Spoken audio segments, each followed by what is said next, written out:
अधरं मधुरं वदनं मधुरम् अधरं मधुरं वदनं मधुरं नयनं मधुरं हसितं मधुरं नयनं मधुरं हसितं मधुरं हृदयं मधुरं गमनं मधुरं हृदयं मधुरं गमनं मधुरं मधुराधिपते अखिलं मधुरं मधुराधिपते अखिलं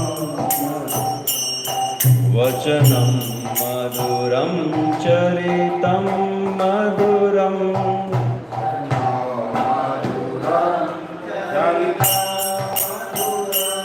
वसनं मधुरं वलितं मधुरं वसनं मधुरं चलितं मधुरं भ्रमितं मधुरं चलितं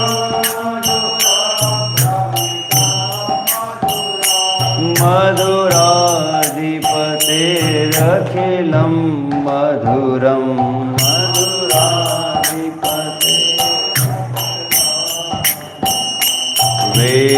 वेणुर्मधुरो रेणुमधुरो वेणु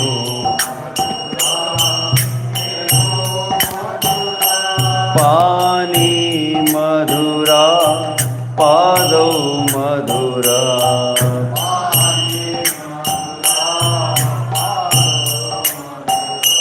नृत्यं मधुरं सख्यं मधुरं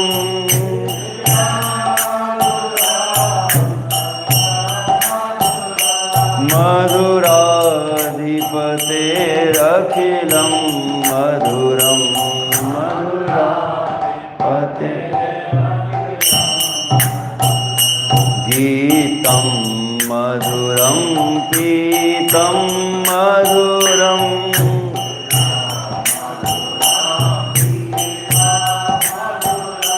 भुक्तं मधुरं सुप्तं मधुरं भुक्तं मधुरं रूपं मधुरं तिलकं मधुरं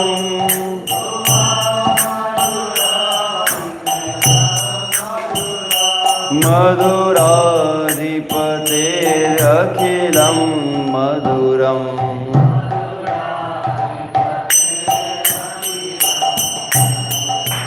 करणं मधुरं करणं मधुरं करणं मधुरं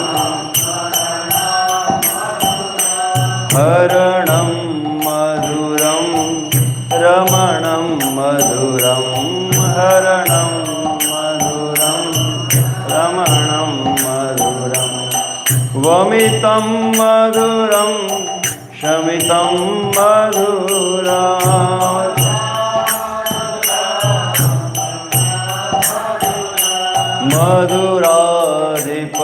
मधुराधिपतेरखिलं मधुरम्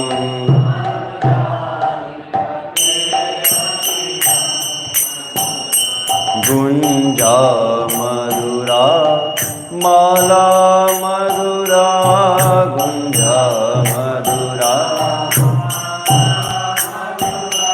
यमुना मधुरा वीची मधुरा यमुना मधुरा वीची मधुरा सलिलं मधुरं कमलं मधुरा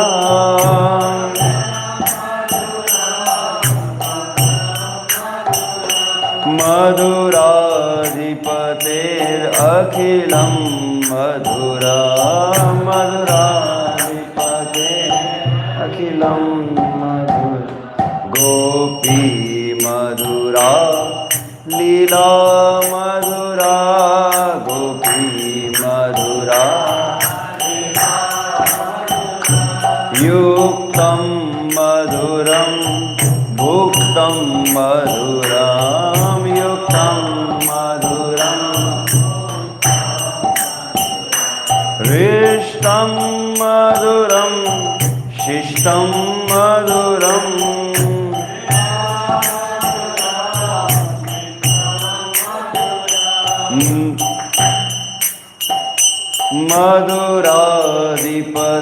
मधुराधिपतेरखिलं मधुरं मधुराधिपतेरखिलं मधुरं गोपा मधुरा गावो मधुरा गोपा मधुरा गावो मधुरा यष्टि मधुरा सृष्टि मधुरा यष्टि मधुरा सृष्टि मधुरा दलितं मधुरं फलितं मधुरा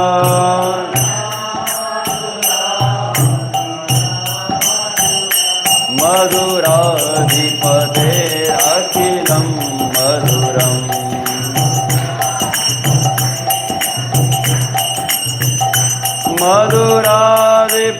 मधुराधिपतेरखिलं मधुरम्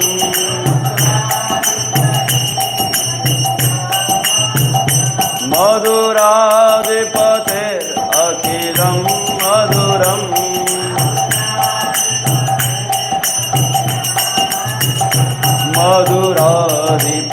मधुराधिपतेरखिलं मधुरं मधुराधिपतेरखिलं मधुराधिपतेरखिलं मधुरं मधुराधिपते जय रुक्मिणी द्वारकाधीश जय रुक्मिणी द्वारकाधीश रुक्मिणी द्वारकाधीश जय रुक्मिणी द्वारकाधीश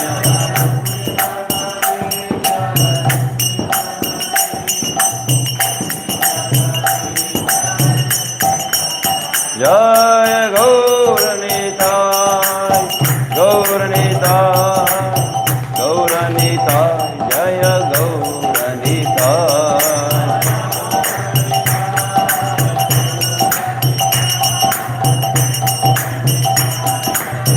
जय जय प्रभुपाद प्रभुपाद प्रभुपाद श्रीला प्रभुपाद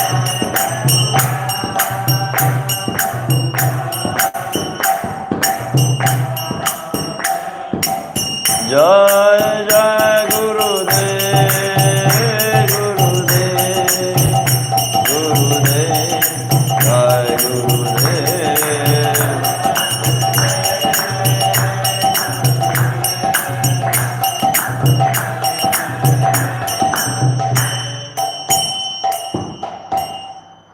जय विष्णुपाद प्रमहंस परिव्राजकाचार्य षोडश श्री श्रीमद् कृष्ण कृपा श्री मूर्ति अभय चरणारविंद भक्तिवेदांत स्वामी श्रील प्रभुपाद की ग्रंथराज श्रीमद् भागवतम की जय अनंत कोटि वैष्णव वृंद की जय श्रील प्रभुपाद की जय निताय गौर प्रेमानंदे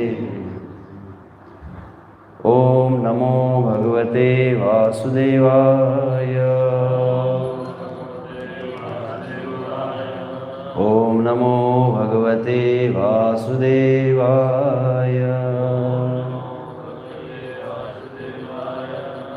ओम नमो भगवते वासुदेवाय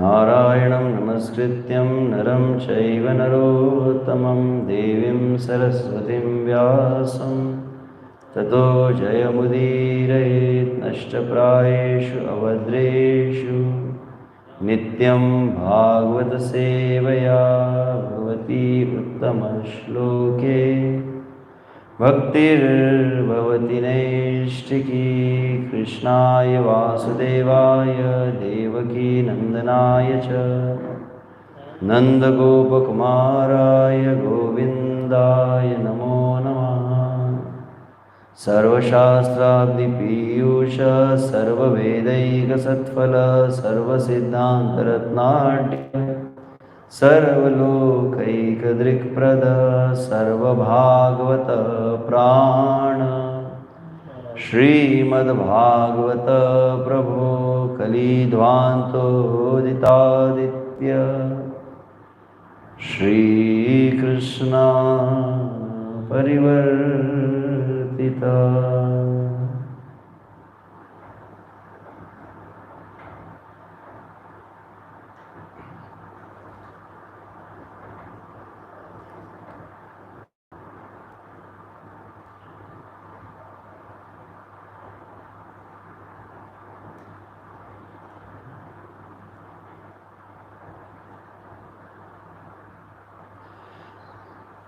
ग्रंथराज श्रीमद्भागवतम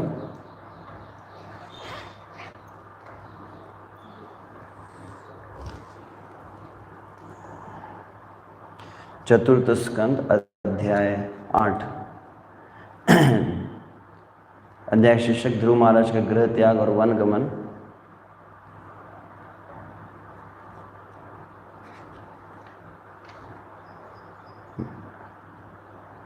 मैंने श्लोक संख्या 45 देखी थी, शायद 46 लिखी गई है, समस्या नहीं।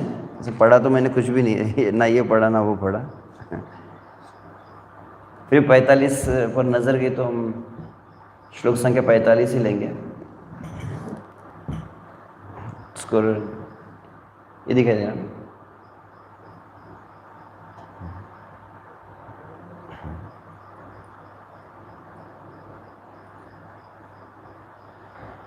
प्रसादाभिमुखं शश्व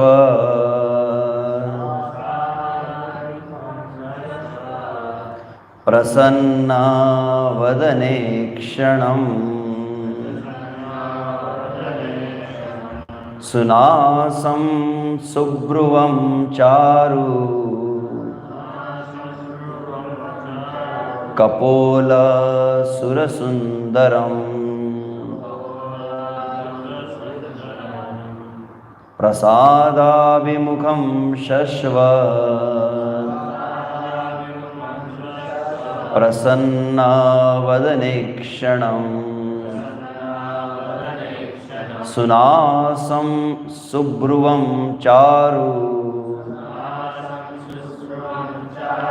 कपोलं सुरसुन्दरम् प्रसादाभिमुखं शश्व प्रसन्नावदने क्षणं सुनासं सुब्रुवं चारु कपोलं सुरसुन्दरम् प्रसादाभिमुखं शश्व प्रसन्नावदने क्षणं सुनासं सुब्रुवं चारु कपोलं सुरसुन्दरम्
माता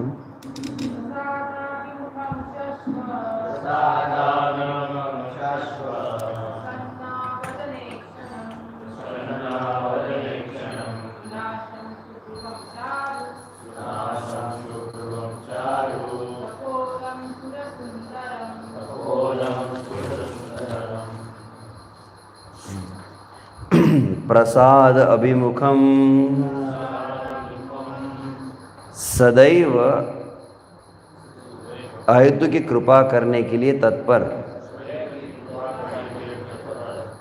शश्वत सदैव प्रसन्न हर्षित वदना मुख इक्षणम दृष्टि सुनासम सुंदर नाक सुब्रुवम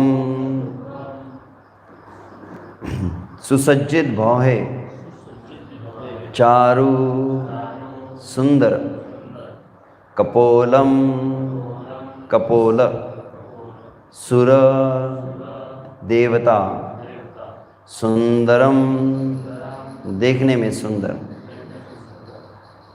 अनुवाद तात्पर्य कृष्ण कृपा श्रीमूर्ति अभय चरणारविंद भक्तिवेदांत स्वामी श्रील प्रभुपाद की जय। अनुवाद स्टैंड नहीं है क्या? ठीक है। तो यहाँ पर भगवान के रूप का वर्णन हुआ है। तो इस प्रकार नारद मुनि बतला रहे हैं भगवान का मुख सदैव अत्यंत सुंदर और प्रसन्न मुद्रा में रहता है। देखने वाले भक्तों को वे कभी अप्रसन्न नहीं दिखते और वे सदैव उन्हें वरदान देने के लिए उद्यत रहते हैं। उनके नेत्र सुसज्जित भौहें, उन्नत नासिका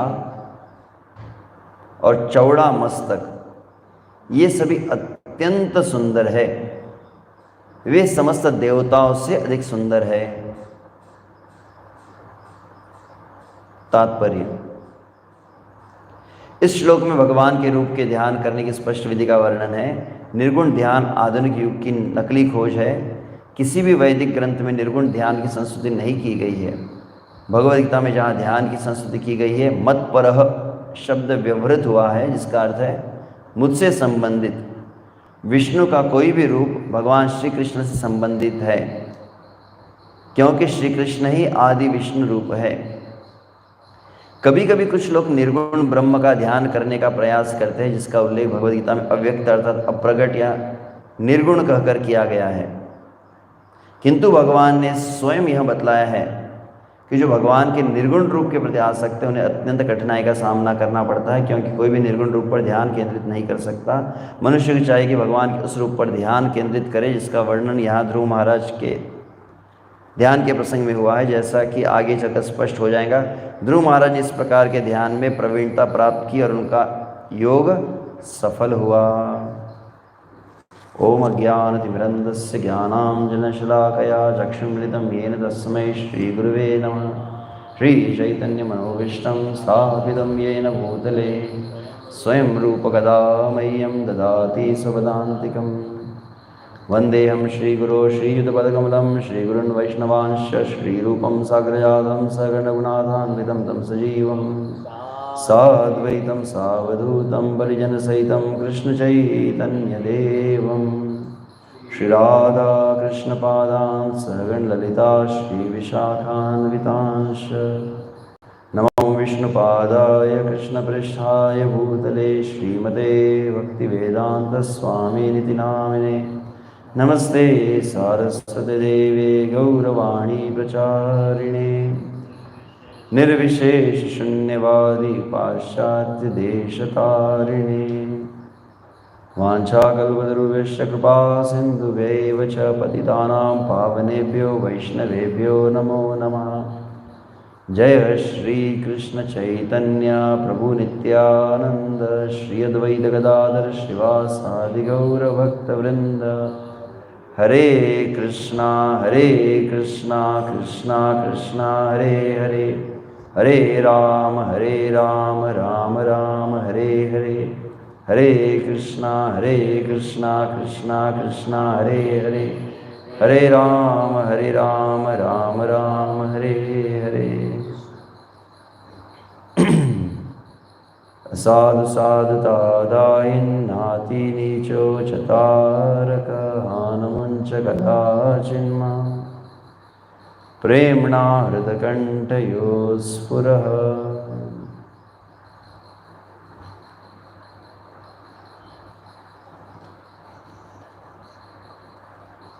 सर्वप्रथम समस्त उपस्थित भक्तों चरणों में सादर वंदन प्रणाम करते हैं, सभी कृपा की याचना करते हैं ताकि हम यहाँ पर श्रीमद् भागवत के अंतर्गत श्री नारद मुनि के वचनों का श्रवण कर सके। तो ऐसा श्लोक कल हो चुका था, ये मुझे अभी पता चला। मैं श्लोक ही देख रहा था और श्लोक थोड़ा मेरा फेवरेट श्लोक में से है ये ऑलरेडी याद था, तो विचार हुआ कि इसके ऊपर फिर कहें। तो इसलिए रणछोड़ कृष्णा प्रभु जी के मुखारविंद साहब सुन चुके हैं, मुझे ऐसा पता चला। लाइक यूट्यूब पे 44 दिखा था मैंने, अच्छा तो लिखने में मिस्टेक हुई, कल ऑलरेडी हो चुका है ऐसा। No problem. कृष्ण तुल्य भागवत विभु सर्वाशय प्रतिश्लोक प्रति अक्षरे नाना अर्थ कय। भगवान श्री कृष्ण के वांग्मय स्वरूप भागवत है, तो इस प्रकार से भगवान का जो रूप है नित्य प्रति आदि रूप होते हुए भी प्रतिक्षण वह नवनवायमान प्रतीत होता है। जितना उनका श्रृंगार किया जाता है, वस्त्र भी वही होते हैं, अलंकार भी होते हैं, परंतु फिर भी उनका सौंदर्य भिन्न प्रतीत होता है प्रतिदिन। तो इसी प्रकार से भागवत के वचन भी भगवान का अंग रूप है। तो उन भागवत के श्लोकों का अर्थ बहुत सुंदर लगा मुझे कल मैं पढ़ रहा जब।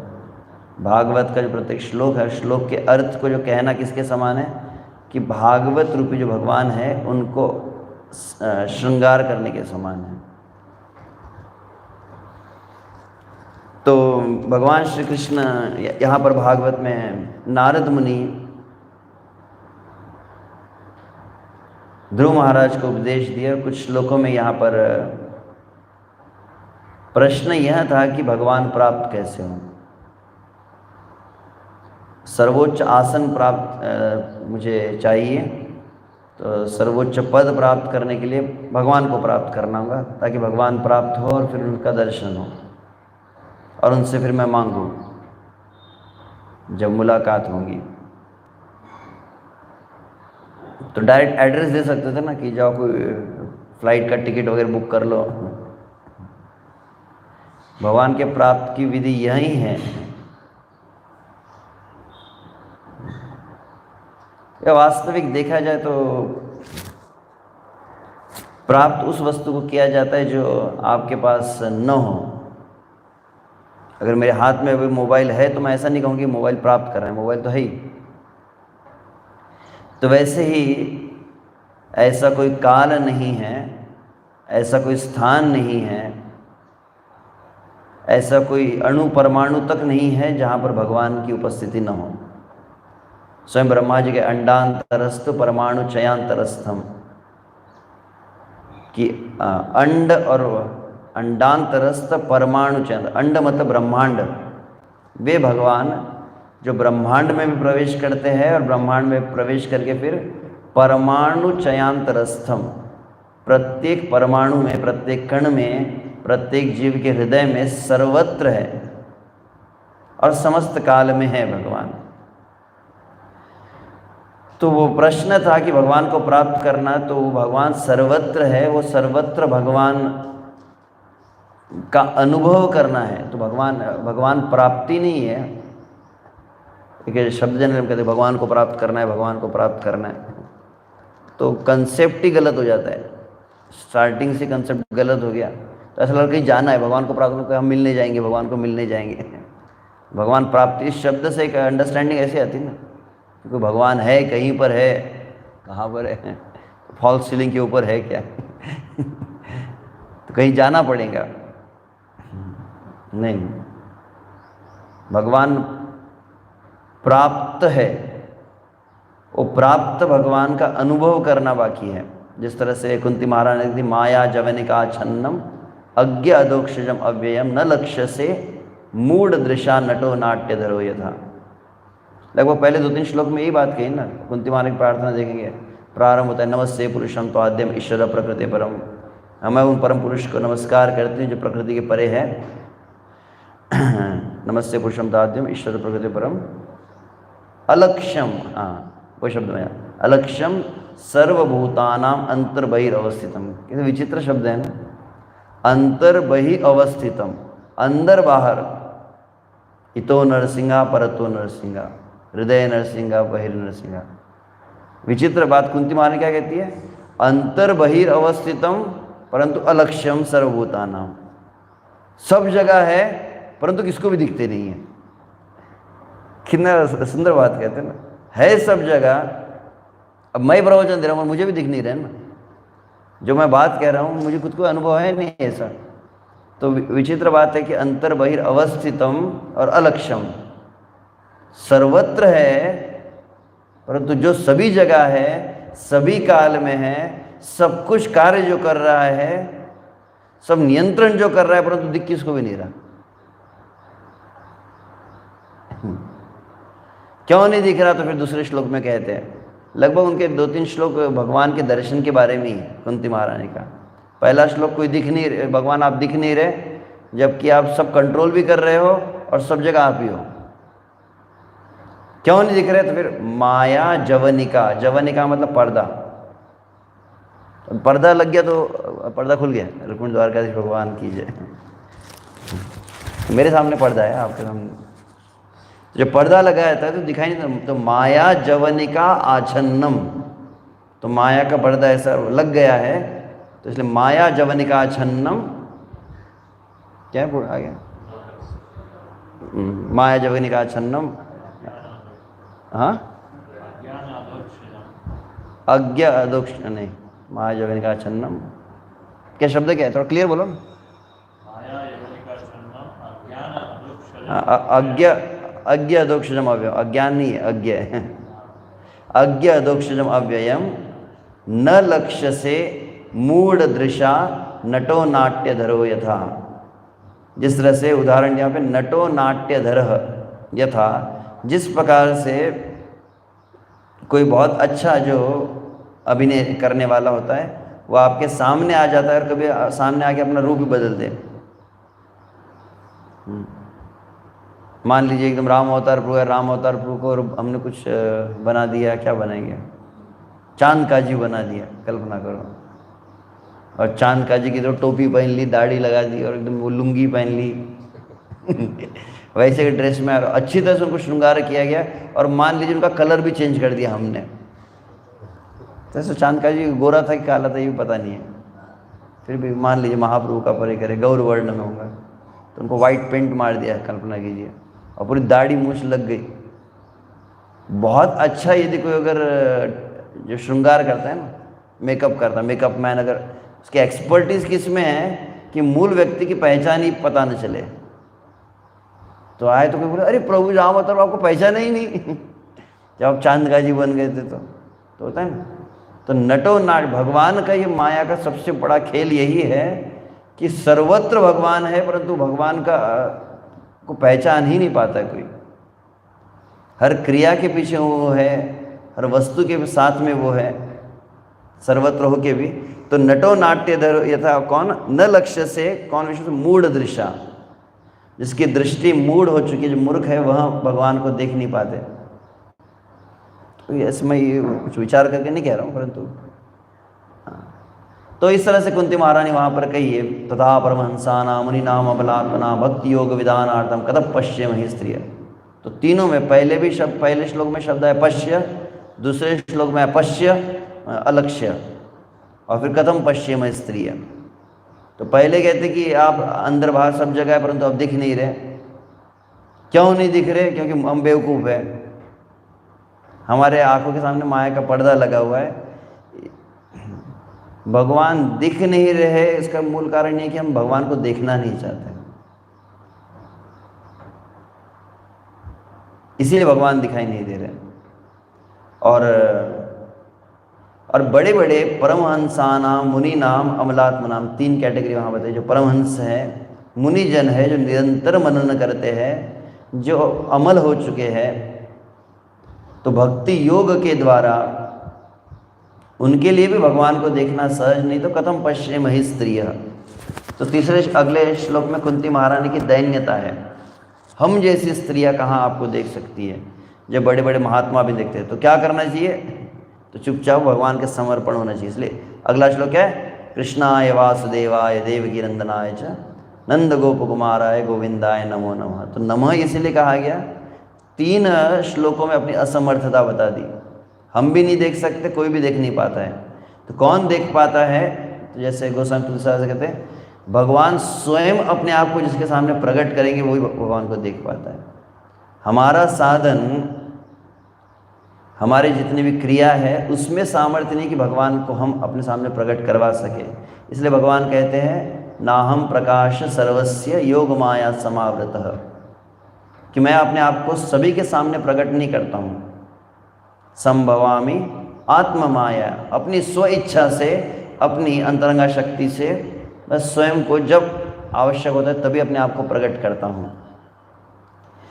तो यह जो क्रिया भगवान का दर्शन करना है, तो भगवान का दर्शन, भगवान सर्वत्र है और सबसे करीब कहाँ पे? तो भगवान अपने हृदय में ही है। द नियरेस्ट गॉड कह सकते हैं। ऐसे तो कण कण में है ही, पर तो नियरेस्ट मतलब हम हृदय, मतलब हृदय इसलिए कह रहे हैं क्योंकि आत्मा वैसे कहा जाता है। आत्मा के एकदम निकट, इतने निकट अद्वैत आचार्य वो भी नहीं बैठे मेरे, या मेरा किताब भी उतनी निकट मेरे नहीं होंगी जितने भगवान है। बहुत ज़्यादा निकट है। तो भगवान से मिलना है तो जो सबसे पास में उससे मिल लो ना। अब कल्पना कीजिए, कोई व्यक्ति अमरावती, कोई व्यक्ति नागपुर में बैठा है, आपका एक एजेंट, और दूसरा एजेंट मुंबई में है, परंतु उसी का एक ब्रांच अगर अमरावती में, और अमरावती वाले से अगर आप मिल सकते हो तो आपको मुंबई और नागपुर जाने की जरूरत नहीं है ना। तो भगवान का सबसे क्लोजेस्ट जो कांटेक्ट क्या बोलते हैं, गूगल लोकेशन होता है ना तो भगवान का लोकेशन पॉइंट जो सबसे करीब है वो परमात्मा है, और वो कहाँ पर? हृदय में है। तो उनको ही आप अंदर ही देख सकते हैं, तो और कहीं मिलने की जाने की जरूरत नहीं है। तो अनुभव कैसे होगा? तो अनुभव के लिए फिर यहाँ पूरी प्रोसेस दी गई, जो वहाँ तत्तात गच्छ भद्रम ते यमुनाया तटम शुचि पुण्यम मधुवनम यत्र सानिध्यम नित्यतारे, वहाँ से जो शुरू हुई है ये प्रक्रिया जो है, येन केन प्रकारेण मनः कृष्णे निवेशयत्, श्री कृष्ण भगवान की हृदय में अनुभूति हो। व्यवहारिक रूप से देखा जाए तो हम भी अगर आंखें बंद करें तो कुछ होता है क्या? कुछ दिखता है आपको? शक्ता है तो ट्राई करके तो करो, आँख बंद करके क्या दिखता है? और कुछ दूसरी गैलरी चालू हो जाएंगी, और कुछ लाइव टेलीकास्ट चालू हो जाएगा। जो बैठा हो अंदर, जो बैठा होऊंगा, जैसे गुरुजन प्रभु बोल रहे थे कि प्रश्न पूछा गया कि प्रभु जी कैसे पता चले हमारी आसक्ति किस में? बोले कुछ भी मत करो, ऐसे बैठ जाओ। बोले कुछ भी नहीं करने की जरूरत है, कोई माला करने की जरूरत नहीं, कुछ भी करने की जरूरत नहीं है, सिर्फ बैठ जाओ। एकदम स्वाभाविक आपका मन जिस बात को पकड़ेगा, समझ लो उसी में आपकी आसक्ति है। जो विचार अब बोलने पर, अब मैं बताऊंगा तो कुछ लोग प्रिपेयर करेंगे अपने, मैं रुक्मिणी द्वारकाधीश की आसक्ति, तो मैं ऐसा नहीं, नेचुरल जो होना चाहिए, जिसमें आपकी आसक्ति होंगी वही नाम, वही शब्द और वही रूप आपके पकड़ में आएगा। देखना जो चीज़, अगर कल्पना शायद किसी को अपना ही चेहरा बार बार देखता हूँ जो आईने में, शायद वही याद आए। आप जिसको जैसे वो पानी का होता है ना, आप देखते हैं ऐसे एक नाली बनाई जाती है, इसमें मान लीजिए, तो पानी को छोड़ा जाए तो जो नाली का जिस तरह की दिशा रहेगी अपने आप उसी में बह के चले जाता है वहाँ जल का प्रवाह। तो वैसे ही आपका चित्त स्वाभाविक, आपका आसक्ति जिसमें वहीं पर जाता है। आप देखेंगे, और शायद सचिन महाराज इस बात कह रहे थे, आपको पता करना है आपकी आसक्ति किस में, तो बोले एक ही चीज़ का बोले कि माला लेकर हरे कृष्ण करो। तो दोनों तरीके से कर सकते हैं। जिसमें सबसे ज़्यादा आसक्ति है ना, वो चीज़ आप बहुत ध्यान से जप करने की कोशिश करें, वो चीज़ अपने आप बाहर निकलेंगी। वही विचार आपके ऊपर आते हैं जिसमें आपका मन आसक्त हो चुका है। तो इसीलिए मन में भगवान तो आसक्ति बहुत कुछ है, और व्यवहारिक रूप से देखा जाए तो चित्त में बहुत अधिक संसार भरा हुआ है। और इसीलिए जिस तरह से कहा जाए कि आपने कभी देखा है वो, आज का पता नहीं, पहले दूरदर्शन चैनल वगैरह आता था तो उसमें देखते थे, कई एक साथ बहुत सारे चैनल आ जाए तो वो डिस्टर्ब हो जाता है ना मेन चैनल। तो वैसे ही अभी हमारे अंदर बहुत सारे कलर्स चैनल चल रहे हैं संसार के, और अभी तो इस जन्म के, ये पिछले जन्म के तो बहुत कुछ अंदर दबे हुए हैं, वो तो निकला ही नहीं। कई जन्मों के रूप नाम आदि भरे हुए हैं अभी भी।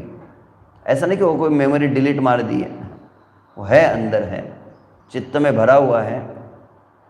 और उसके ऊपर अभी इस संसार में वर्तमान में बहुत ज़्यादा इस संसार को देख चुके हम, बहुत ज़्यादा संसार को सुना है, बहुत ज़्यादा संसार को सूंघा है, समस्त पंच ज्ञानेंद्रियों से संसार को ग्रहण किया है, जो अंदर धंस चुका है बहुत गहराई से। तो इसलिए अब वो भगवान जो है एकदम बैकग्राउंड में चले गए, इतना सामने। कैसे कहते हो, जब चेतो दर्पण मार्जनम के ऊपर भूरिजन प्रभु क्लास दे रहे थे तो कहते कि देयर लेयर्स ऑफ डर्ट, कहते चेतना के ऊपर जो है कई जन्मों की जो चित्त पे जो मल की क्या परत है, कितनी है। तो बोले जैसे कार के कांच के ऊपर होता है ना, मान लीजिए थोड़ी सी धूल बैठ जाती है, तो मान लीजिए अगर अद्वैत आचार्य प्रभु का कार का कांच है और उसके ऊपर कल्पना कीजिए 1 किलोमीटर की धूल की परत लग जाए, इतनी मोटी इतना मोटा तो कोई परत होती नहीं है, थोड़ी सी भी लग जाए और कीचड़ ऐसा सूख जाए तो निकालना आसान नहीं है उसको। और इतना मोटा यदि कोई लेयर लग जाए तो आसान नहीं उसको। जैसे मान लीजिए कोई भूत बंगले में जाते हैं खंडहर में, 20 साल बाद दरवाजा पर कर और वहाँ पे देखते एकदम धूल जमी हुई एकदम किसी फोटो फ्रेम के ऊपर। इतनी मोटी तो जमती नहीं होंगी जितना उन्होंने बताया, परंतु हमारे चित्त पर तो इतनी मोटी लेयर बनी हुई है, इसलिए वो परमात्मा एकदम बैकग्राउंड में चला गया, दिखाई दे। तो इसीलिए फिर यह प्रक्रिया है, कोई भी प्रक्रिया हो, चाहे अष्टांग योग आदि हो, योगी नाम अपि सर्वेशाम मद गतिर अंतरात्मना श्रद्धावान भजते यो माम समय युक्त तमोमतः। योग का प्रयोजन है मद गतः अंतरात्मना, वहाँ पर बताया गया कि अंदर जो भगवान है उनका अनुभव हो, उसके लिए ही समस्त यौगिक प्रक्रिया है। और यौगिक प्रक्रिया में जो क्रम दिया गया लगभग सभी जगह एक जैसे क्रम है।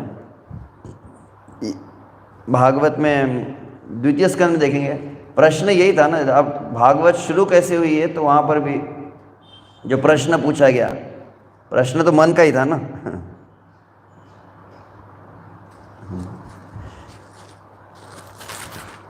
अतः पृच्छामि संसिद्धिम योगिनाम परमम गुरुम पुरुष से यत्कार्य मेरे मानस सर्वदा, जहाँ से प्रारंभ हुआ था।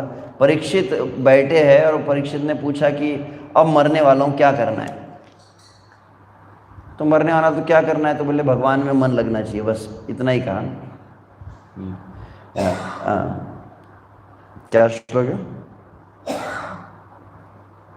एतावान सांख्य योगाभ्याम स्वधर्म परिनिष्ठया जन्म लाभ परपुंसाम अंते नारायण स्मृति।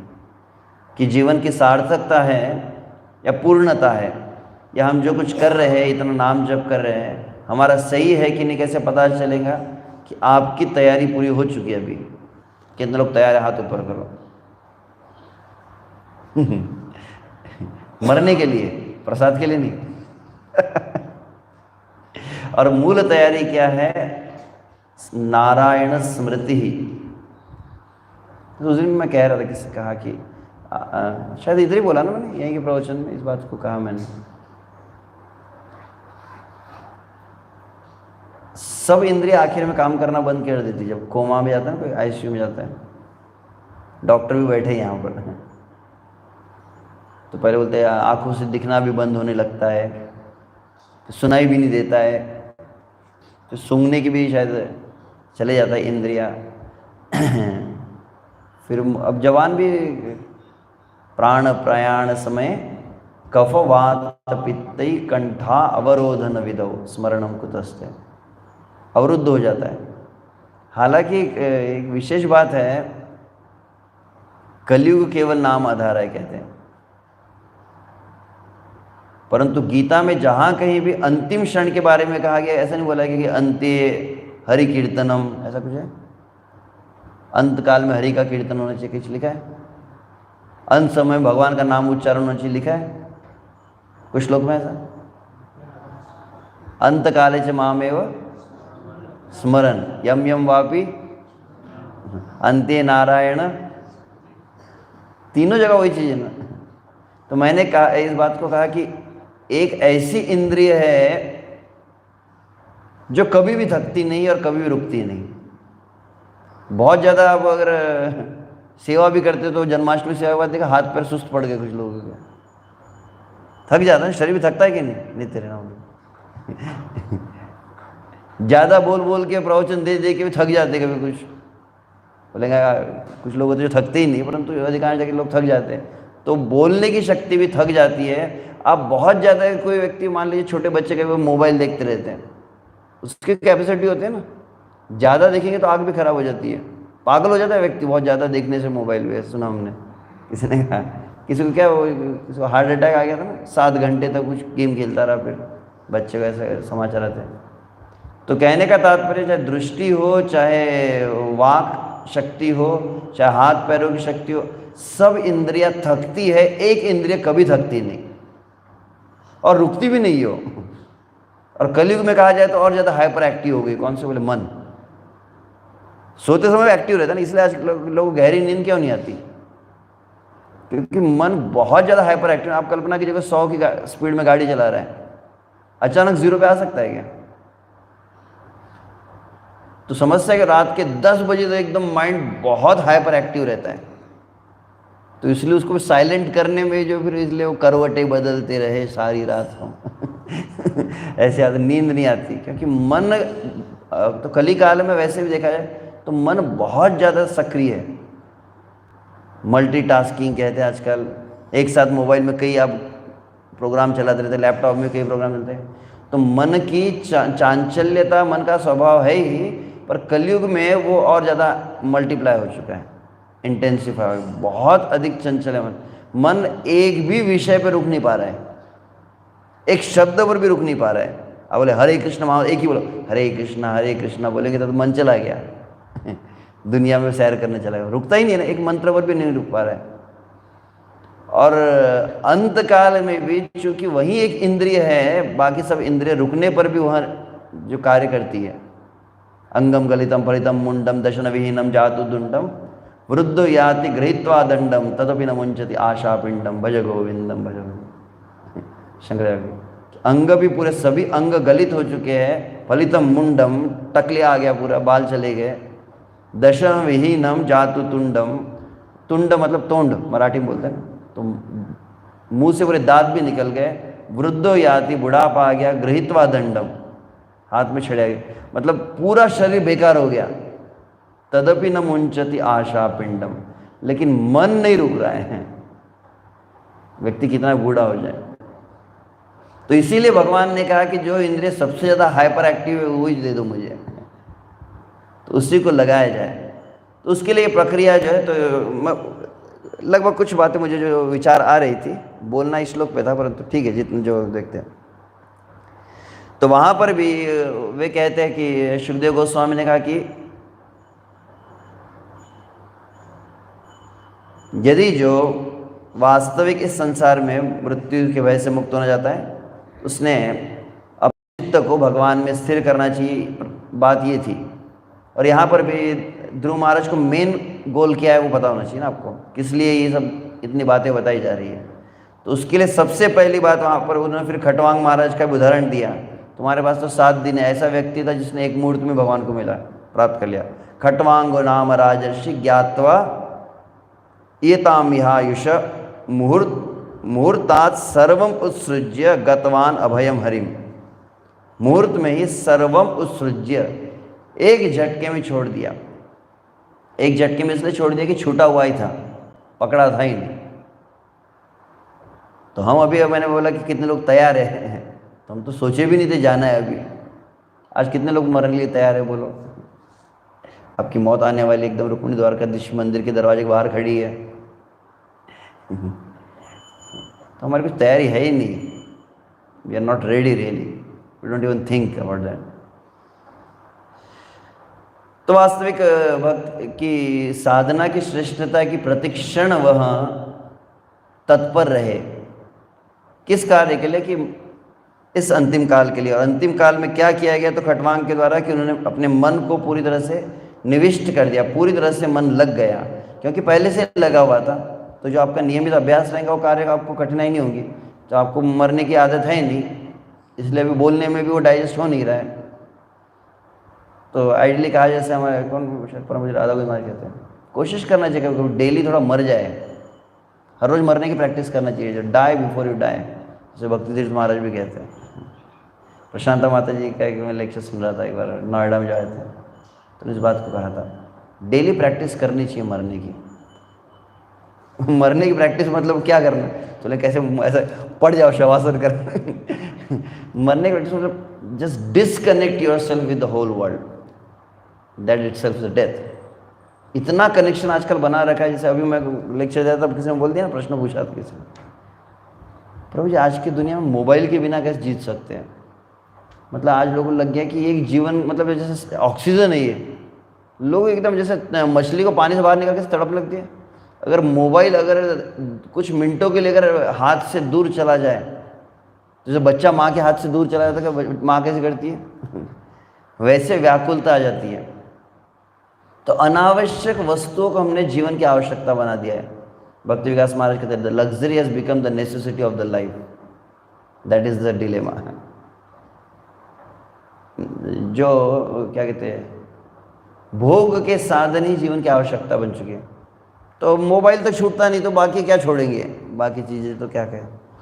तो पूरा संसार की समस्त वस्तु एक क्षण में आपसे कहा जाए अभी इसी समय, तो वह तैयारी होनी चाहिए। तो कहते कि राधा गोविंद महाराज कहते कुछ समय ऐसा निकालना चाहिए विशुद्ध रूप से। आप जब भगवान का भजन करते, हरे कृष्णा कृष्णा कृष्णा हरे हरे, हरे राम राम राम हरे हरे, जब भागवत की कथा सुनते हैं, जब भगवान के सामने आते हैं, जिसको सच्चिदानंद महाराज कहते हैं you should have a sacred space. उनका किताब का नाम है सैक्रेड स्पेस। सैक्रेड स्पेस क्या कहते हैं? सैक्रेड पवित्र स्थान। जैसे आपका मान लीजिए रुक्मिणी द्वारकाधीश का एल्टर है, रुक्मिणी द्वारकाधीश के एल्टर को अभी रण श्री कृष्ण ने रुक्मिणी द्वारकाधीश का श्रृंगार किया, बहुत अच्छी तरह सजाया, फिर श्री विठ्ठलपुर अच्छे से पोछा वगैरह लगाया। अब कल्पना है कि वहाँ पर कोई अगर व्यक्ति आकर वहाँ पे पूरा बाहर का डस्टबिन का, नाली का, गटर का कचरा ला के डाल सकता है कि यहाँ पे? प्रयोजन तो कल्पना भी नहीं कर सकते। एक स्थान पवित्र है जहाँ पे भगवान को विराजमान किया, तो संसार की गंदगी वहाँ पे आप लाके नहीं रखेंगे। तो एक ऐसा स्थान होना चाहिए। घर में भी होता है पूजा का स्थान, बोलते देवघर मंडप, वहाँ पे आप टेलीविजन लाके नहीं रखेंगे। तो वैसे आपके जीवन का भी, आपके दैनंदिन जीवन का भी कोई ऐसा काल होना चाहिए जिस समय जहाँ पर केवल भगवान हो और वहाँ पे अन्य कोई नाम, कोई रूप, कोई शब्द, कोई गंध प्रवेश न कर पाए। ऐसा बहुत अच्छा लगा मुझे जब सुन रहा था मैंने लेक्चर है और सच्चिदानंद महाराज के यूट्यूब चैनल पर देखें, सैक्रेड स्पेस। तो you should have a sacred space जिसमें सही में वो पवित्रता बनी रहे उस स्थान की। तो ऐसे काल में भी ऐसा कुछ काल होने चाहिए। कुछ काल ही हो, हालांकि देखा जाए तो प्रत्येक क्षण होना चाहिए। जीवन का प्रत्येक क्षण जो है भगवतमय हो, संसार के कोई भी नाम रूप शब्द आदि से प्रवेश न करे, परंतु कम से कम ऐसा कुछ समय तो कम से कम कहा जाए ब्रह्म मुहूर्त का काल होता है। वह ब्रह्म मुहूर्त के काल में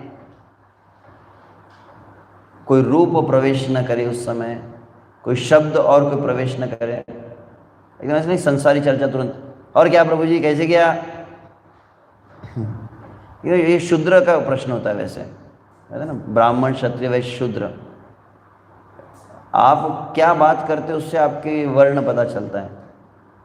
तो जैसे वहाँ पर बताए ना, जब भगवान श्री कृष्ण के दरबार में जब वो ब्राह्मण पहुँचा, तो ब्राह्मण से बात करते तो क्या पूछा जाता है, आपका पठन पाठन यजन याजन कैसे चल रहा है। वैष्णव से मिलते तो पूछते आपका भजन कैसे चल रहा है। जब वैश्य से मिला जाता तो बोलते कि आपकी कैसे गौ सेवा चल रही, कैसी खेती चल रही है। और जब शूद्र से मिलते तो कैसी तबीयत है प्रभु जी आपकी।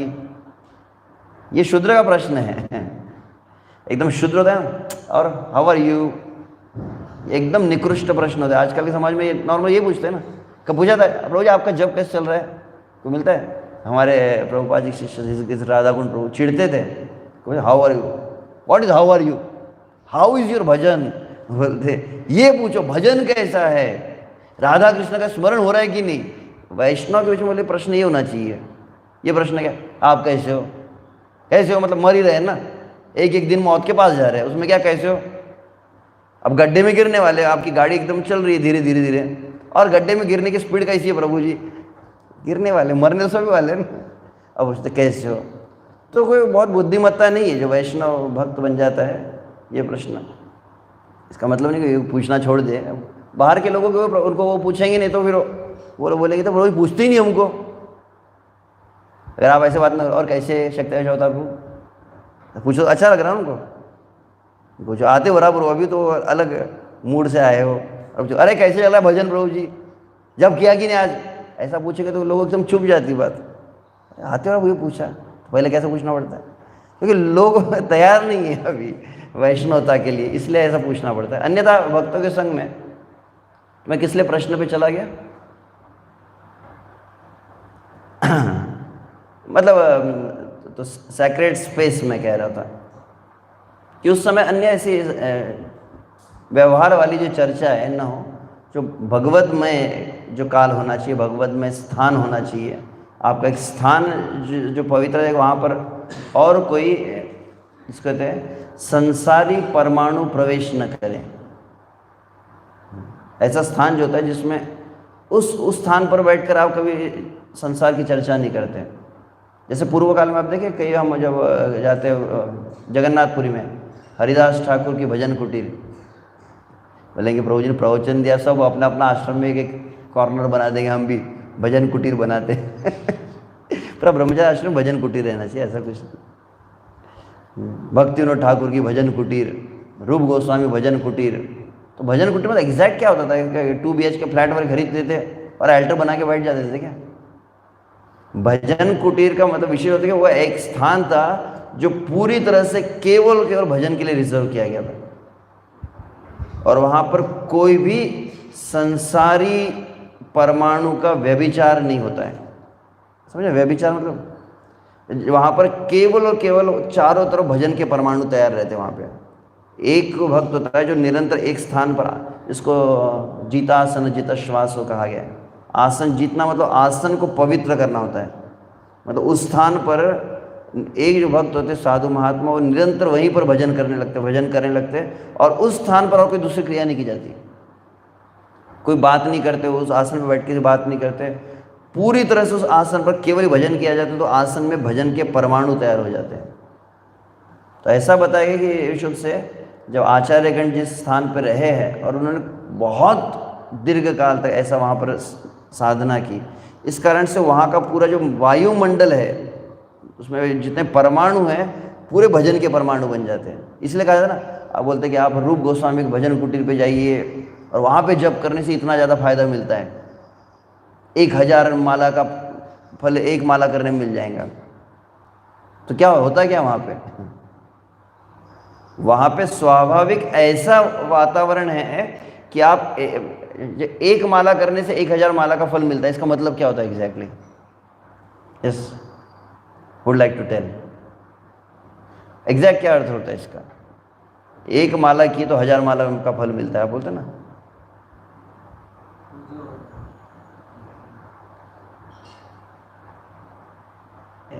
यस, एग्जैक्ट प्यूरिफिकेशन मतलब क्या हुआ? और सिंप्लीफाई करो, लेवल बढ़ता है मतलब क्या होता है एग्जैक्टली? आप क्या सेकंड फ्लोर पे चले जाते हैं क्या? हाँ 1000 आप माला निरंतर करने पे मन जैसा पूरी तरह से लग जाता है, उस स्थान की ऐसी शक्ति होती है कि कुछ क्षण में वो मन तुरंत लग जाता है। पुण्य मतलब होता है कि आपको बोलते हैं ना इतना पुण्य मिलता है, 1000 यज्ञ का फल मिल जाता है कीर्तन करने से, बोलते हैं ना। तो 1000 यज्ञ करने से क्या होगा? 1000 यज्ञ करने से मन पवित्र होगा और मन भगवान में लगता है। तो मेन शुद्धिकरण मतलब वही है, मन भगवान में लगना। तो मैं जो कह, तो यहाँ पर सबसे पहली बात जो कही गई, तो चाहे सुखदेव गोस्वामी के वचन में क्या देख रहा था या यहाँ पर नारद मुनि के, तो वहाँ पर भी उन्होंने सबसे पहली बात क्या कही? अंतकाले तु पुरुष आगते गत साधवसः। अंतकाल आना पता चल गया। आप में से कितने लोग पता है अंतकाल आया कि नहीं? शक्ति शोधर को तो डराने के लिए प्रवचन देने बैठे क्या? मैं तो तैयारी से था ही नहीं आज। आप तो एक्सपायरी पे लगे हुए मेरे, अभी तो मैन्युफैक्चरिंग स्टार्ट। अंतकाले तु पुरुष आगत गत साधवस, तो साधु मतलब सावधान हो जाता है, इसलिए कि अब आ रहा है टाइम, बहुत पास आ रहा है हमारा। कितने तेजी से वो आ रहा है ये हमको समझ में नहीं आ रहा है, इसलिए हम इतने रिलैक्स है। अंतकाले तु पुरुष आगते गत साधवस छिंद्यात असंग शस्त्रेण स्पृहाम देहेनु, ये चुताम कि तुरंत काट दे। छिंदात कहेगा तुरंत, असंग शस्त्रेण कौन से? अनासक्ति की तलवार से शरीर और शरीर से बाकी जितने वस्तु है उसकी आसक्ति काट दो। क्या करना है? तो सबसे पहली बात वहाँ पर हुई, गृहात प्रव्रजित धीर पुण्य तीर्थ जलाप्लुतः। सबसे पहले स्थान का ही चयन कहा गया। तो यहाँ पर नारद मुनि ने भी जो कहा था भगवान को प्राप्त करना है, तो भगवान कहाँ प्राप्त होंगे? तो मैंने बताया कि मन में ही भगवान है।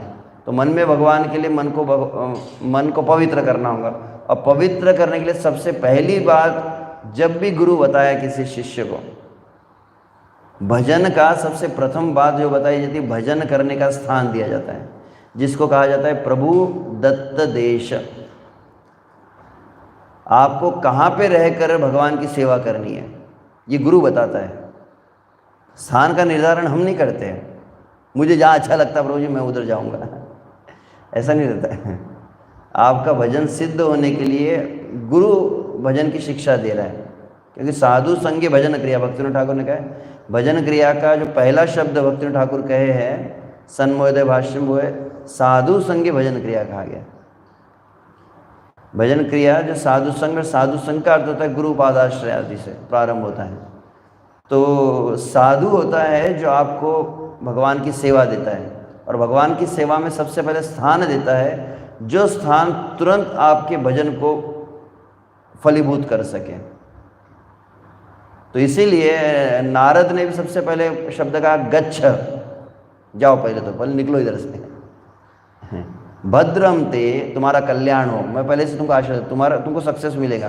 तत्तात गच्छ, हे वत्स जाओ, भद्रम ते यमुनाया तटम शुचि, तो वहाँ यमुना का तट कहा गया।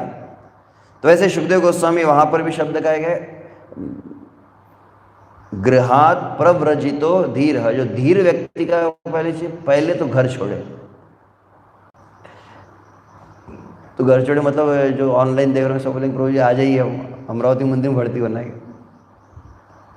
मन से तो घर निकलना चाहिए ना, कभी कभी घर छोड़ना चाहिए, कम से मंगल आरती में घर छोड़ना चाहिए, भागवतम क्लास में घर छोड़ना चाहिए, कभी कभी उत्सव आदि में घर छोड़ना चाहिए। मतलब कुछ समय मैं सुन रहा था राधा गोविंद महाराज जो कथा कर रहे थे, जो प्रहलाद महाराज का प्रसंग है, और प्रहलाद महाराज के प्रसंग में गृहस्थ जीवन की तुलना किससे की, तो कोशस्कृद इवेहमान शब्द आता है वहाँ पे। प्रहलाद महाराज अपने मित्रों से कह रहे तो पारिवारिक जीवन कैसा है, बोले कोशस्कृद मतलब एक कीड़ा होता है, रेशम का कीड़ा, जो अपने मुख से लार निकलती है और धागा बनाता है, वो जिसको कहते हैं कुकुन कहते हैं। और क्या करता है वैसे धागे को अपने लपेटने लगता है सर चारों तरफ, तो लपेटते लपेटते लपेटते लपेटते लपेटते पूरा कुकुन तैयार हो जाता है। और विचित्र बात क्या है, वो चारों तरफ लपेटते लपेटते दरवाजा बनाने भूल गया। कल्पना कीजिए, अभी पार्टीशन डाल रहे, अद्वैत आचार्य कमरा बनाया, चारों तरफ से दीवारी बना दी और अद्वैत आचार्य वो अंदर रह गए। कोई भी घर बनाया है तो एटलीस्ट निकलने का एग्जिट डोर होना चाहिए, बाहर निकलने का दरवाजा होना चाहिए ना, जिसको कहते हैं उस घर को त्यागने का स्थान होना चाहिए। अब कहा जाए तो घर भी आप बनाते, घर में त्यागने के स्थान का महत्व है कि नहीं? कहीं पर भी आप होटल में रहने गए तो क्या देखते हैं? गद्दा बढ़िया है कि नहीं, ये देखेंगे क्या? एसी चल रहा है कि नहीं, कूलर चल रहा है कि नहीं, वो सब नहीं देखते हैं। वो भी देखते हैं ड्राइंग रूम है कि नहीं, बेडरूम है कि नहीं, किचन है कि नहीं, सब देखते हैं, परंतु सबसे मेन चीज़ देखा जाता है टॉयलेट बाथरूम है कि नहीं। बोले त्यागने का स्थान महत्व रखता है, बोले त्यागा शांति अनंतरम, इसलिए गीता में कृष्ण कहे कि भोग जितना इस संसार को पकड़ते हैं ना, मन भारी होता है, और जितना संसार छूटता है उतना मन हल्का होता है। तो वो लोग खुद होके बोझा बढ़ाने लगते हैं।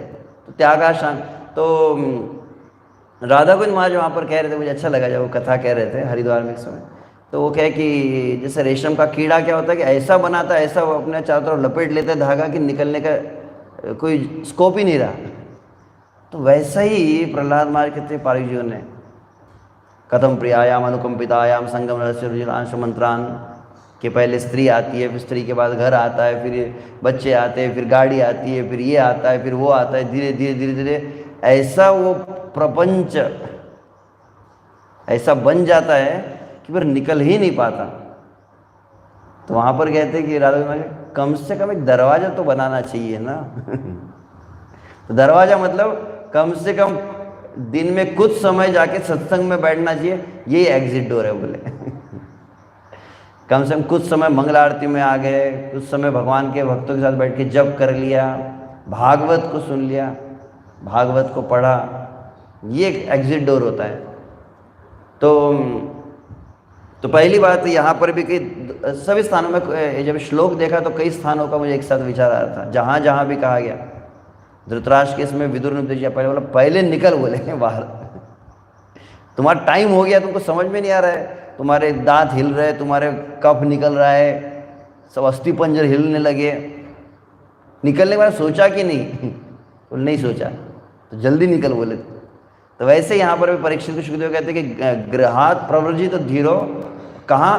पुण्य तीर्थ जलाप्लुत। तो वहाँ पर भी हालांकि यमुना या गंगा नहीं कहा गया है, पुण्य तीर्थ, पवित्र जो भगवान के चरणों तक जो प्रवाहित होता है, ऐसी पवित्र नदियाँ जहाँ पर होती है, जो तीर्थ कहते, तीर्थ मतलब तारयति इति तीर्थ। तीर्थ शब्द का अर्थ होता है तारना।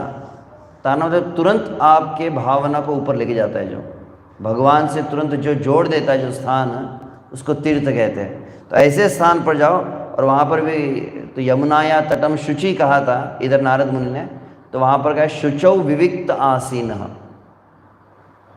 एकदम पवित्र हो, तीर्थ स्थान हो सबसे पहले।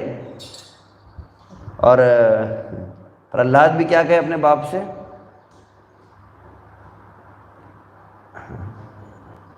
तत्साधुमन्य श्रुवर्देहिनाम सदा समुद्रिग्न ध्याम सद्ग्रात हित्व आत्मपातम गृहम अंधकूपम वनम गतो यद हरिमाश्रयता। जहाँ पे भजन के लिए कहा गया है, पहला स्थान जहाँ पे आपकी आसक्तियों के वाइब्रेशंस रहते हैं, आसक्ति के परमाणु रहते हैं, जहाँ पर रहते बराबर आपको संसार के विचार आते हैं। दुकान में बैठ के बोले ध्यानपूर्वक जप कीजिए, तो वहाँ पे तो गले पे ध्यान रहेगा, पैसा आया कि नहीं, ग्राहक नहीं आ रहे, कैसे वहाँ पर मन लग सकता है? तो आपके कुछ ऐसे स्थान थे जहाँ पर आपके आसक्तियों के परमाणु चारों तरफ घूमते हैं।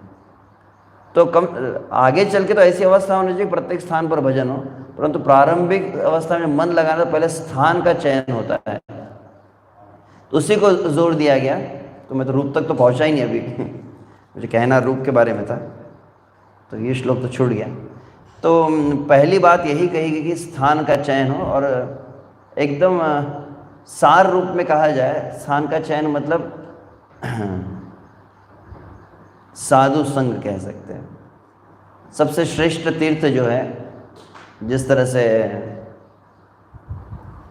श्रील भक्तिविनोद ठाकुर का वचन है, क्या हो?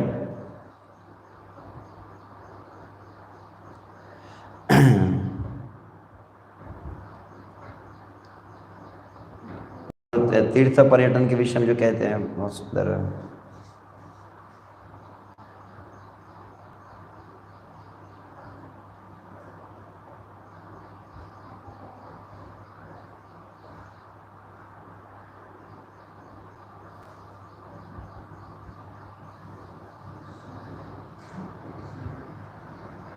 क्या तो एक नहीं नहीं नहीं नहीं वो नहीं कह रहा हूँ। हाँ ये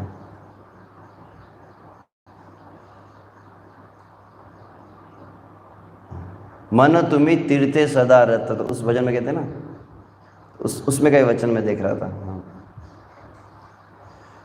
तीर्थ फल साधु संग, साधु संगे अंतरंग, श्री कृष्ण भजन मनोहर, जथा साधु तथा तीर्थ, स्थिर करी निज चित्त, साधु संग करो निरंतर। तो आप इस बात को जथा साधु तथा तीर्थ भक्तिनाथ ठाकुर कहे, स्थिर करी निज चित्त। और वो कहते जथाय वैष्णव गण, से स्थान वृंदावन, से स्थान आनंद अशेष। आगे क्या कहा? कृष्ण भक्त, तो सब कृष्ण भक्त ने यहाँ पे, कृष्ण भक्त जे स्थाने, मुक्ति दासी से खाने। जहाँ पर कृष्ण का भक्त वास करता है, साक्षात मुक्ति वहाँ पर आ जाती है। ये साधारण शब्द नहीं भक्तिनाथ ठाकुर के। कृष्ण भक्त जय स्थाने मुक्ति दासी, मुक्ति वहाँ पे नौकरानी बन के झाड़ू मारती है। कृष्ण भक्त जय स्थाने, मुक्ति दासी से खाने, सलिल तथाय मंदाकिनी। जिस स्थान पर कृष्ण भक्त है, मुक्ति वहाँ की दासी है, उस स्थान का जल जो है वो गंगा के जैसा पवित्र है। आगे क्या कहते? गिरि तथा गोवर्धन, भूमि तथा वृंदावन।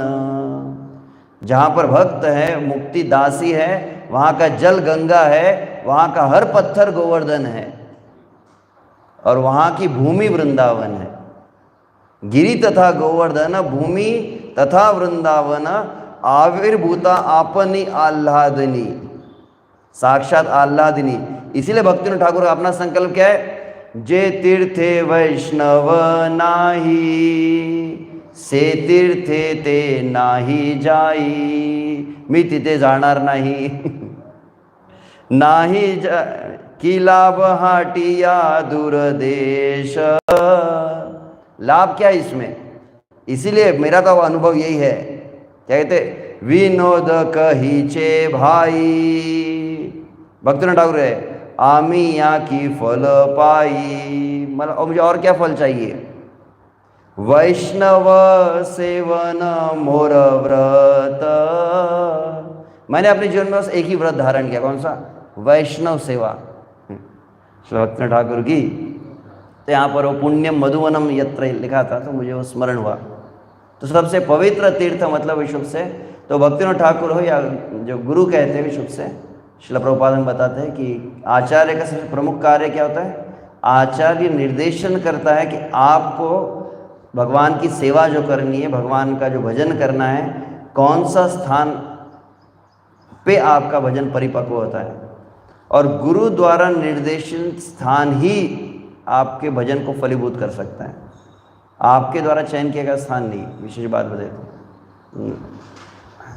और फिर ऐसे स्थान पर जाने के बाद फिर जो आगे भी कुछ बातें कही गई थी, स्नात्वा आदि, तो स्नात्वा के बारे में तो उस समय मेरे मन में काफ़ी विचार आ रहे थे। हमारे जगन्नाथपुरी ने काफ़ी विस्तार से बताया स्नान के बारे में। हरि भक्ति विलास में तो बहुत डिटेल में है। उस समय उस दिन वो कई श्लोक देख रहा था, कितना डिटेल में हरि भक्ति विलास में सिर्फ ब्रश करने के बारे में, शौच के बारे में और स्नान के बारे में कितने श्लोकों के प्रमाण दिए उन्होंने। उसके ऊपर एक पूरा सेमिनार हो जाएंगे।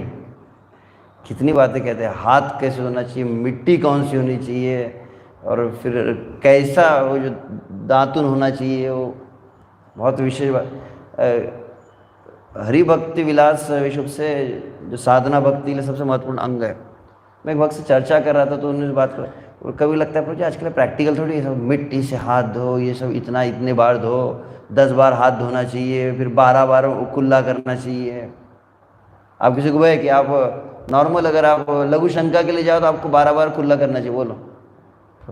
लोग तो पानी का हाथ भी नहीं लगाते। आपको पता है बाहर की दुनिया में जो बाहर जाते हैं ना, खड़े खड़े जाते हैं रोड के ऊपर ही, साइड में जाते हैं, वो कभी हाथ धोते क्या कभी? कुल्ला तो कहाँ पे दूर के आते, आचमन तो भूल ही जाओ, पता ही नहीं लोगों को। अब लोग तो बहुत दूर के वाले, भक्तों को तक पता नहीं है। और ये बात जब सुनते हैं तो आधे लोगों को तो शौक ही लग जाता है। तो प्रभु जी प्रैक्टिकल बात कीजिए। तो मैं एक वक्त से कर रहा था, उन्होंने कहा कि क्या सनातन गोस्वामी के इम्प्रैक्टिकल थे क्या? जब मैं कहा कि प्रभु जी इतना वो आचमन कहा है, कर पाएंगे क्या? तो सनातन गोस्वामी हरि भक्ति विलास सतयुग के जीवों के लिए लिखा था कि कलयुग के जीवों के लिए लिखा था? उनको एटलीस्ट कुछ अकल है कि नहीं? सनातन को बेवकूफ़ है क्या वो? नहीं, कलयुग की तो लक्षण सब व्यासदेव ने बता दिए, तो कलयुग में अमरावती में कैसे लोग होने वाले, तो नहीं कर पाएंगे। तो सनातन गोस्वामी कुछ इम्प्रैक्टिकल बात बताने वाले थे क्या? तो मन में हमारी धारणा हो जाती है, जैसे बाहर के लोग बोलते कि इतना प्रभु जी भजन हो नहीं सकता हमसे, ये 2 घंटे की माला कैसे करें? तो कभी हमारे भजन में भी हम पूरी तरह से होल हार्टेडली समस्त अंगों को स्वीकार करने को तैयार नहीं होते हैं हमारे। तो स्नातवास पवित्रता बहुत ज़्यादा जरूरी है। हमारे सच्चिदानंद प्रभु ने बहुत डिटेल में सेमिनार दिया है, हालांकि मैं खुद भी उसका पालन नहीं करता, परंतु मैं जब पढ़ रहा था तो विचार कर रहा था उस दिन जब जगन्नाथ प्रभु कह रहे थे, तो मैंने स्नातवा जब शब्द देखा तो तुरंत मैं वो हरि भक्ति विलास को पढ़ने लगा, और उसमें उन्होंने काफ़ी कुछ कहा। तो फिर मन में विचार आया कि एटलीस्ट कुछ अपग्रेड करना चाहिए अपने आप को, कोशिश करना चाहिए कि पवित्रता का आपका लेवल धीरे धीरे, क्योंकि पवित्रम परमम भगवान, भगवान परम पवित्र है, और आप अगर बाह्य शुचि भी नहीं रहे तो आप कल्पना नहीं कर सकते आपका मन भगवान में लगेगा। लोग इतना अपवित्र रहते हैं और वो बोलते हैं भगवान मन कैसे लग रहा है? भाजी पाला है क्या भगवान मन लगाना? वही खाते, वही सोते, वही सब कुछ करते, वही कपड़े में सब कुछ करते, और बोलते हैं भगवान में मन लगो। इतना मतलब सहज मन लगाना हो गया है। तो ये चीज़ बहुत आवश्यक होंगी, तभी तो भागवत में देगी ना, क्योंकि भागवत उपादेय है, त्याज्य नहीं है। भागवत में कुछ भी त्यागने लायक नहीं है। जब हम कहते हैं ना शुकम क्या निगम कर्पक और गलितम फलम कहा गया है। गलितम मतलब पूरा का पूरा फल पका हुआ है, मतलब सब ना गुटली है ना छिलका है, जो कहते हैं। आम में भी कभी कभी छिलका होता है जो फेंकना पड़ता है। ये भागवत ऐसे पूरा का पूरा ग्रहण करना है। तो एक एक नारद मुनि के शब्द जो बहुत गहराई से विचार करने वाले हैं, जो कह रहे कि स्नात्वानुसवनम तस्मिन, 3 बार स्नान करना है, 2 बार, उसको काफ़ी कुछ बताया प्रभु जी ने। तो भाव ये है, पहला जो मैंने कहा कि स्थान का चयन हो, पवित्र स्थान। तो पवित्र स्थान मतलब भक्तों का संग, सरल शब्द में कहा जाए। या श्रील प्रभुपाद कहते हैं जो हरे कृष्ण मंदिर है, निश्चित रूप से वैकुंठ से हमारे गौरांग प्रभु कह रहे थे आपसे इस्कॉन के मंदिर में जाके देखो, बोले। और इस्कॉन के मंदिर में जो 4 नियम पालन करते, सुबह उठ के मंगला आरती करते, जप करते, बाहर की दुनिया के कंपेयर में कहा जाए तो सतयुग के लोग हैं। बाहर की दुनिया पूरी उल्टी हो चुकी है, बोले। 4 बजे उठना, नहाना, 2 घंटे बैठकर माला करना, ये सब मतलब ऐसा कोई ऋषि मुनियों के काल का जो कार्य है ना, वो हो रहा है ऐसा लगता है। और 4 नियम बाहर की दुनिया में कहा जाए तो बहुत अजीब लगता है किसी को। तो बोले हम जितना बेसिक प्रभुपाद ने दिया है ना, बहुत ज़्यादा पवित्र चीज़ है ये। उतना ही अगर हम करें, प्रभुपाद जी ने जितना दिया है, और फिर आचार्य की बातों को जितना हम पालन कर सकें, तो वो अपने आप में बहुत पवित्र करता है शरीर को। तो इस तरह की अगर जब जो पवित्रताओं का वर्णन किया गया इसमें कि संसार से मन निकालना, फिर तो ये प्राणायाम के पहले क्या होता है? आसन, ये यम नियम है, यम नियम आसन प्राणायाम, तो ये लगभग इन श्लोकों में आया है। तो प्राणायाम को भी शायद डिटेल में बता दिया हूँ, अद्वैत आचार्य प्रभु तो वैसे ही जानते हैं सब, अनुलोम विलोम कपालभाति, तो आपको डिटेल में बताए होंगे कि तो सांस को शांत करना चाहिए। सांस मतलब घर वाली सांस नहीं हमारी सांस, क्योंकि हम बहुत मन विचलित रहता है, चंचल मन का एक लक्षण है कि आपकी श्वास बहुत तेजी से चलती है। मन इंद्रिय विषय से जब हटता है तो उसका लक्षण क्या है? तो ऐसे वैदिक ग्रंथ में दिया ना कि आपकी जिह्वा आपकी तालु को स्पर्श करती है, मतलब आपका मन शांत हुआ है। समझा था? पकड़ में आया कि नहीं किसी को? पकड़ में आया। जब आपका मन स्थिर होता है उसका एक लक्षण होता है कि आपकी जिह्वा, ऊपर का भाग होता है, जीभ नीचे जब रहती है मतलब आपका मन भोग में लगा हुआ है, और भोग से मुक्त होता है जब मन, उसका एक लक्षण होता है कि आपकी जीभ ऊपर टच करती है। अब देखिए, आप जीभ को ऊपर लगा देखें तो मन थोड़ा स्टेबल रहता है उस समय। जीभ लग नहीं पाएंगे अगर आपका मन अगर ज़्यादा चंचल है तो वो अलग होता है। वो क्या कहते हैं उसको, वो जो जीभ अंदर ले जाते कहते हैं ना, क्या कहते हैं उसको, प्रक्रिया को योग में होता है ना कुछ, हाँ हाँ, क्या रेचक नहीं, कौन सा, क्या शब्द है? नहीं सिद्धि नहीं, कुछ तो भी खेचरी नहीं, खींचरी नहीं, कुछ जो जीभ ऐसा अंदर ली जाती है, तो योग में प्रक्रिया होती है जिसमें और फिर अंदर टच करना पड़ता है उसको, ऊपर बाल तालू की तरफ, तो अंदर जाती नहीं, ऐसा आपकी जाएंगी नहीं।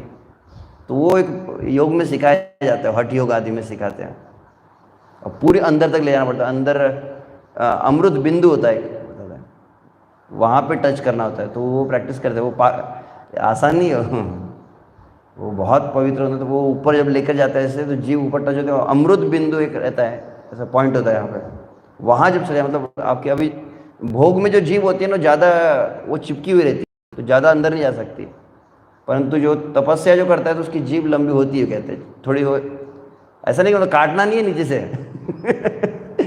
जबरदस्ती खींचेंगे तो कट जाएंगे, खून निकलने, तो वो खींचते हैं ऐसे, तो अंदर जाती है। और जब अंदर अमृत बिंदु को जब स्पर्श हो जाता है, ऊपर से कुछ ऐसा अमृत, वो ब्रह्मचर्य आदि का पालन आदि भी रहता है उसमें, तो वो जब वो बिंदु अगर टच कर लिया जीभ को, तो कहते हैं भूख प्यास नष्ट हो जाती है, निद्रा भी।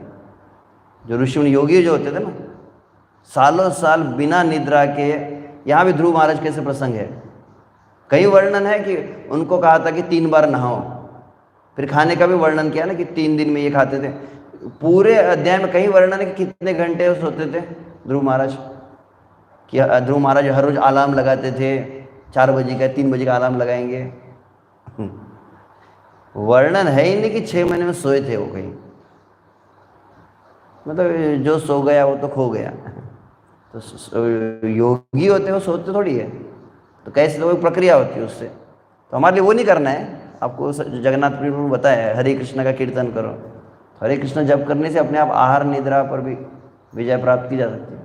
तो उस तरह से जब किया जाए तब, मतलब संसार से मन को निकालना, जिसको तो प्रत्याहार, संसार के रूप से, संसार के विषय से बहुत ज़्यादा। अब यहाँ पे क्योंकि भगवान के रूप का ध्यान का वर्णन किया जा रहा है, जितना ज़्यादा दृष्टि से संसार को देखा जाता है, जितने बार आप संसार को देखते हैं, देखना मतलब गहराई से, जैसे ना मान लीजिए अभी मैं देख रहा हूँ, मान लीजिए मयूर प्रभु को देख रहा हूँ, तो धारणा और ध्यान में अंतर क्या है? अच्छा लगा मुझे कल ये बात, मैं कल भी कह रहा था, कल शाम को क्लास में, ये जो है अब यहाँ पर जो प्रारंभ हुआ, ये ध्यान है। धारणा ध्यान में अंतर, जैसे मैंने मयूर प्रभु को देखा, अभी मयूर प्रभु सामने बैठे हुए, तो धारणा हुई ना। परंतु मयूर प्रभु का तिलक बहुत सुंदर है एकदम, तो मेरा फोकस कहीं पे रुक गया कि नहीं, मयूर प्रभु के तिलक पे। तो धारणा मतलब कंप्लीट एक कंसेप्ट होता है, उसको धारणा बोलते हैं। तो भगवान का एक रूप है, पीताम्बरधारी भगवान है, और फिर ऐसा रूप है। परंतु फिर ध्यान किया, ध्यान मतलब एक एक अंग पे फोकस करेंगे। अभी जब आएंगे ना, प्रसादाभिमुखम शश्वत प्रसन्न वदना, कैसा है, तो एकदम स्माइल दे रहे हैं भगवान, भगवान की आंखें कैसी है। तो ध्यान मतलब डिटेल्स में जाते हैं। ऐसा ऐसा जनरल देख लिया मैंने किसी को, तो जनरल, हाँ मेरे सामने त्रिविक्रम पंडित प्रभु है, देख लिया। परंतु फिर त्रिविक्रम पंडित प्रभु की स्माइल बहुत अच्छी है, जो मुस्कुराते हैं एकदम ऐसे, एकदम शर्माते हुए मुस्कुराते हैं एकदम। तो अब ध्यान हुआ कि नहीं? तो और ध्यान के समय धारणा छूटती नहीं है, समझ में आता है? मयूर त्रिविक्रम पंडित प्रभु का पूरा जो रूप है वो मेरे सामने है, परंतु मेरा ध्यान कहाँ पे गया? प्रभु जी के स्मित हास्य कहते हैं इसको, एकदम मुस्कुरा रहे मान लीजिए। तो इस तरह से भगवान के रूप का ध्यान। तो वहां पर कहा जाता है जब तक बहुत अधिक आप संसार को देख रहे हैं, जितनी, ये वाक्य जो बहुत गहरा है, जितनी बार आप इस दृष्टि से संसार को देखते हैं उतनी बार आपके मन में कृष्ण के दर्शन की इच्छा माइनस होने लगती है। बहुत भयंकर घाटा है ये। भगवान को दर्शन तो बहुत दूर की बात है, भगवान के दर्शन की इच्छा ही आपकी डाइल्यूट होने लगेगी। जितना संसार को देखा उतनी भगवान की इच्छा ही चली जाएंगी, देखने की इच्छा नहीं होती अभी तो। और देखते अधिकांश लोग जो भगवान के सामने आते हैं भगवान को देखते ही नहीं है। बढ़िया इंटीरियर क्या है, क्या फॉल सीलिंग है, पेंट नया नया हमारा है, इधर उधर देखेंगे, सब फूगे देखेंगे, सब देखेंगे, पर द्वारकाधीश को नहीं देख सकते हो। और द्वारकाधीश को भी देखेंगे तो पूरा चारों तरफ देख लेंगे, पद्मनाभ प्रभु दिखाई देंगे, उनको सब दिखाई देगा, परंतु द्वारकाधीश क्या वस्त्र पहने पूछे भी। और वस्त्र में भी फिर और डिटेल रहता है, अलंकार क्या है, कौन सी नुपुर है, और कहा जाए तो हार कैसी तरह से रणछोड़ प्रभु ने पहना है, फिर पगड़ी में क्या क्या लगा है, इतना डिटेल में जा ही नहीं सकते। आंख रुकी, जैसे सूर्य को आप खुले आंखों से देख नहीं सकते, वैसे अपवित्र मन का लक्षण है कि आपकी आंख रुकेंगी नहीं कृष्ण पे। और मैं कई बार बोल चुका ये बात को कि नए लोग तो बहुत दूर की बात है, नए लोग तो मंदिर में आते हुए आंख बंद करते हैं, ऐसा वो आँख खुल नहीं रह सकती उनकी, और तुरंत पलट के निकलते हैं। हमने देखा है कई लोग ऐसे, हमने देखा है, बताया भी रहा था एक बार कि कुछ लोग ऐसे मंदिर में आए ऐसा जो, और तुरंत वहाँ निकल गए। किसके सामने आते देखो तो सही। मैं देख रहा था वही व्यक्ति को, ऐसा किया उसने और उसने देखा ही नहीं। कितनी विचित्र बात है, लोग सही में नहीं देख पाते हैं। मन में बहुत अगर अपवित्रता हो ना, आँख रहेंगी नहीं आपकी। और नए लोग तो दूर की बात है, जो कई कई साल तक भजन करते हैं, उनकी आँख भी अगर 30 सेकंड अगर भगवान के एक अंग पे रुक जाए, सिर्फ 30 सेकंड ही पकड़ लो, 1 मिनट 5 मिनट 10 मिनट तो दूर की बात रही, पूरा भगवान पर मन को लगाना तो बहुत दूर की बात है। एक ही से बोलो कि द्वारकाधीश की आँख देखते रहो। अभी बोलने में अभी कोशिश करेंगे, ट्राई मार सकते हैं आप, परंतु देखा जाए तो इसीलिए वहाँ पर कहा गया अभ्यास योग युक्तेन चेतसा न अन्यगामिना परम पुरुषम पार्थ, क्या परम पुरुषम पार्थ याति अनुचिंतयन। अनुचिंतयन शब्द है ना, भगवद गीता में भगवान श्री 8वें अध्याय में जब बोले निरंतर चिंतन कैसे होगा, तो बोला अभ्यास योग। अभ्यास मतलब भगवान को बहुत देखने का अभ्यास, परंतु अलर्ट। अभ्यास योग युक्ते न, आगे क्या बोला, न अन्यगामी ना, आग दूसरी तरफ जानी नहीं चाहिए। दोनों चीज है ना, भगवान को देखने का अभ्यास करें परंतु संसार को न देखने का भी अभ्यास करें। तो ये जब किया जाता है तब धीरे धीरे फिर भगवान के रूप के, तो यहाँ पर रूप की चर्चा वो रहेगी। हरे कृष्णा। समझ आता हूँ ग्रंथ श्रीमद् भागवतम की। अब घड़ी नहीं है इधर, कितना बजे? हरे कृष्ण। अनंत कोटि वैष्णव वृंद की जय, श्रीला प्रभुपाद की जय, ताय गौर प्रेमानंदे हरि हरि।